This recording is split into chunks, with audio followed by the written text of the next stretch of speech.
அனைவருக்கும் கணித வணக்கம். இப்போ பார்க்க போகிறது 7ஆம் வகுப்புக்குரிய கணக்கு 3ஆம் பருவம் பயிற்சி 5இல் 1ல் 3வது கணக்கை பார்க்க போகிறோம். கோடிட்ட இடங்களை நிரப்பவும். 2, 9, 5, 4, 4, 8, 10 ஆகிய மதிப்பெண்களின் சராசரியானது டேஷ் அப்படின்னு கொடுத்துருக்காங்க.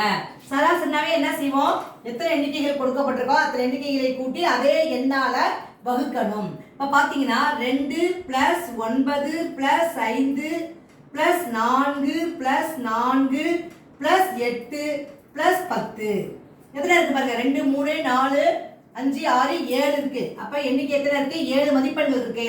அப்ப 7ஆல வகுக்கிறோம். இப்போ கூட்டினோம்னா 2, 9, 11, 16, 20, 24, 8, 32, 10, 42. இதோட கூடுதல் 42 டிவைடட் பை 7. 42 7ஆல வகுத்தோம்னா 6, 2, 6, 7, 42. அப்ப இந்த கணக்குக்குரிய விடை என்ன கிடைச்சிருக்கு அப்படின்னு பாத்தீங்கன்னா 6. சராசரி என்பது கண்டுபிடிக்கப்பட்டிருக்கு. வரக்கூடிய விடை 6. புரியுச்சுங்களா?